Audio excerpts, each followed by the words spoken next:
Hello all, welcome to champions mindset. तो आज की क्लास में हम कवर करेंगे एक्सपोनेंट्स एंड पावर्स। ओके, ये क्लास में हम एक्सपोनेंट पावर से रिलेटेड जितने भी उसके फॉर्मूलेज हैं वो हम कवर करेंगे। हर फॉर्मूले के साथ में हम उसके एग्जांपल्स देखेंगे कि वो फॉर्मूले को हम कैसे यूज करते हैं। एक बार ये क्लास होने के बाद इन द नेक्स्ट क्लास हम ये फॉर्मूलेज का यूज करके प्रॉब्लम सॉल्व करेंगे। ओके, सो हर फॉर्मूले को समझना बहुत इंपॉर्टेंट है। ये आइडिया देगा कि कहाँ पे प्रॉब्लम में हमें कहाँ पे कौन सा फॉर्मूला यूज करना है।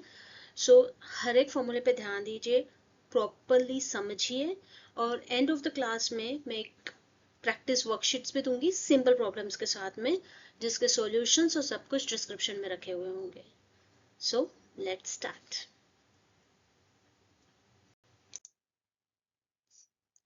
ओके, नाउ है क्या, व्हाट इज पावर? पावर क्या है? जब भी हम कोई नंबर को मल्टीपल टाइम्स उसी से मल्टीप्लाई करते हैं तो क्या होता है, उसको उसका पावर होता है। जैसे जब 2 रेज़ टू पावर 3, जब हम बोलते हैं 2 रेज़ टू पावर 3, तो मतलब ही क्या हो रहा है, हम 2 को 3 टाइम्स मल्टीप्लाई कर रहे हैं। अब ध्यान दीजिए, यहाँ पे जो 2 है जिसको हम मल्टीप्लाई कर रहे हैं उसको बोलते हैं base. So base becomes 2, and जितनी बार हम उसे मल्टीप्लाई कर रहे हैं जो उसके पावर में है ऊपर, that becomes our exponent of power. तो इस केस में 3 हमारा क्या है, एक्सपोनेंट है या पावर है। जनरली 2 रेज़ टू पावर 3 को हम कैसे मल्टीप्लाई करेंगे, 3 उसके एक्सपोनेंट में है तो हम 2 को 3 टाइम्स मल्टीप्लाई करेंगे, that is 2 into 2 into 2, that becomes our 8। So basically जिसको हम मल्टीप्लाई करते हैं वो है बेस, जितनी बार हम मल्टीप्लाई करते हैं वो है हमारा एक्सपोनेंट। Okay, moving ahead.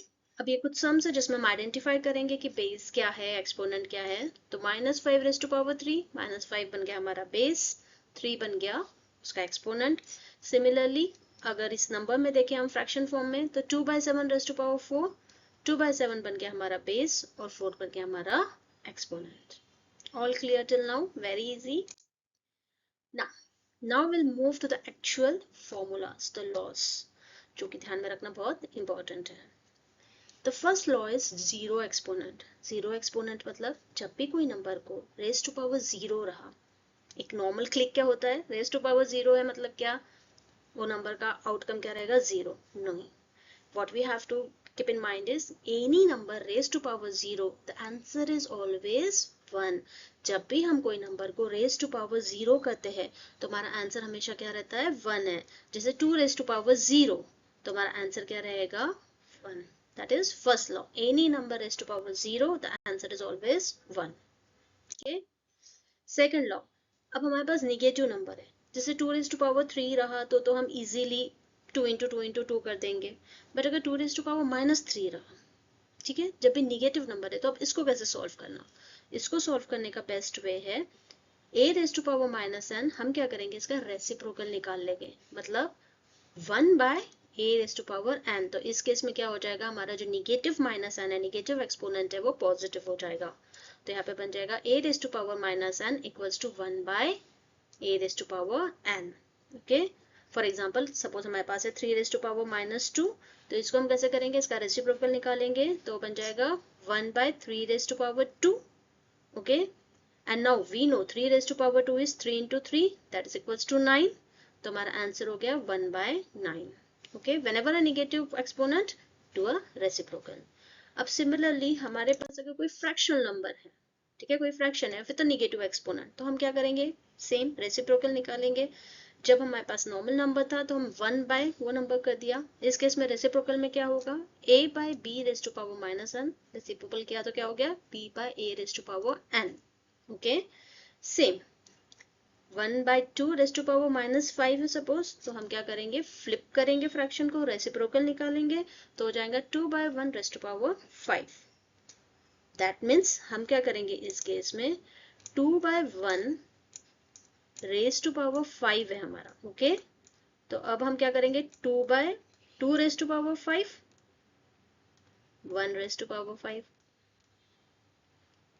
थोड़ी सी गंदी सी हैंडराइटिंग है यहाँ पे, बट 1/5।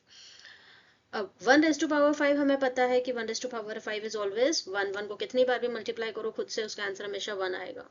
2/5 मतलब क्या है, हम 2 को 5 टाइम्स मल्टीप्लाई करेंगे, 2 raised to power 5 का आंसर क्या आता है 2 into 2 into 2 into 2 into 2 that becomes 32.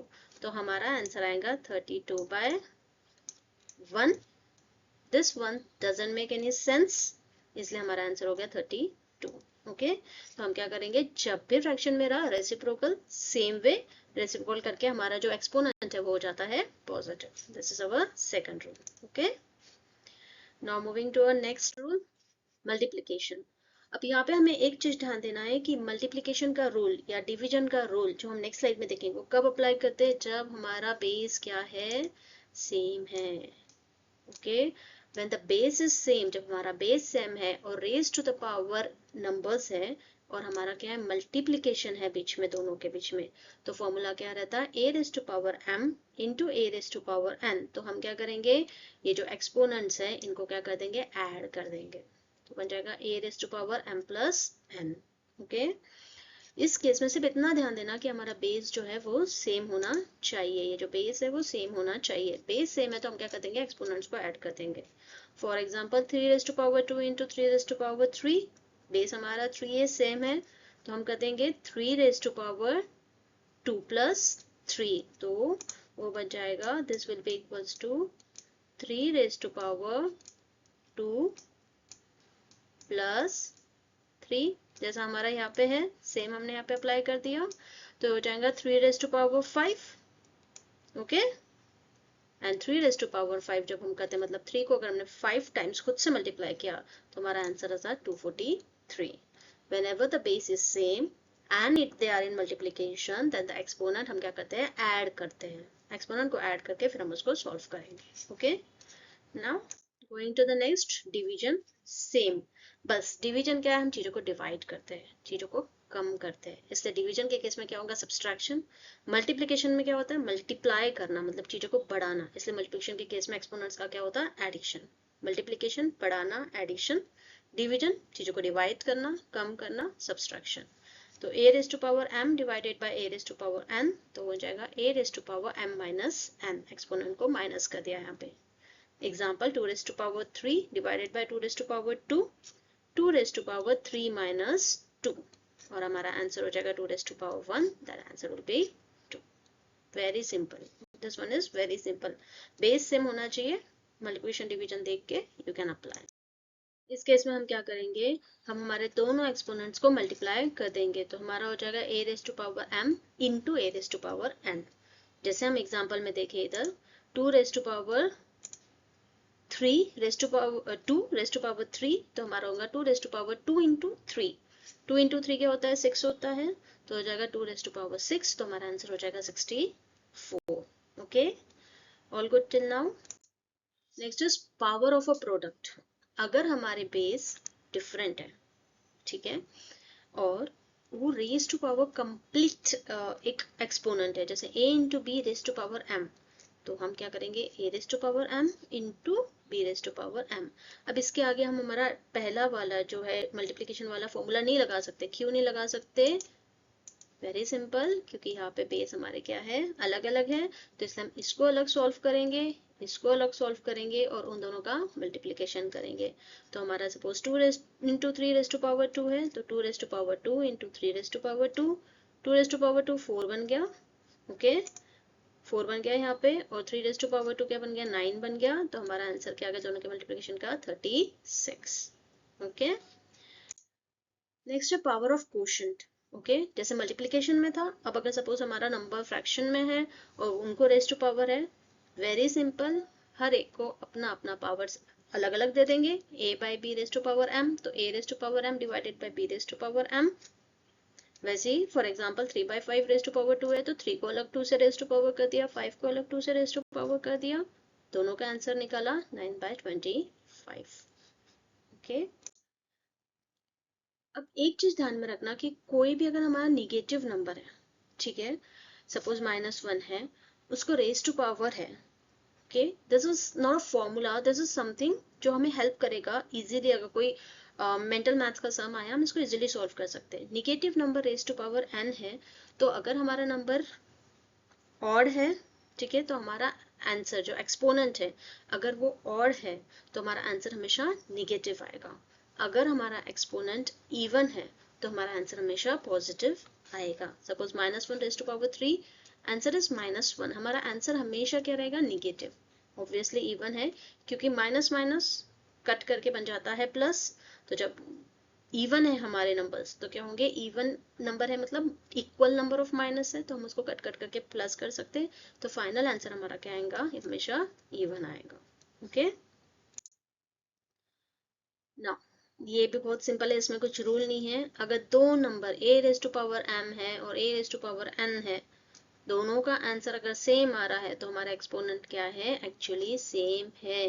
Okay, same base plus same value equals to exponent must match each other. Okay, now this is something जो तुम्हें हेल्प करेगा कि हमें कहाँ पे कौन सा फॉर्मूला यूज करना चाहिए। अगर हमारा सेम बेस है तो ऐड करना एक्सपोनेंट, सेम बेस है डिवीजन है तो सब्सट्रैक्ट करना एक्सपोनेंट, रेज टू पावर है मल्टीपल एक्सपोनेंट्स है हमारे, तो दोनों को क्या करना है, हमको मल्टीप्लाई करना है। अगर प्रोडक्ट इन ब्रैकेट है, power goes to each factor, अगर a into B raise to power m है तो a को अलग करेंगे, raise to power m b को अलग करेंगे।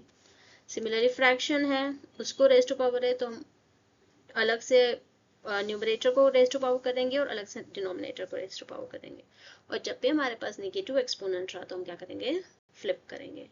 डोंट वरी, बस ये फॉर्मूले समझ के रखिए, हैंडी रखिए।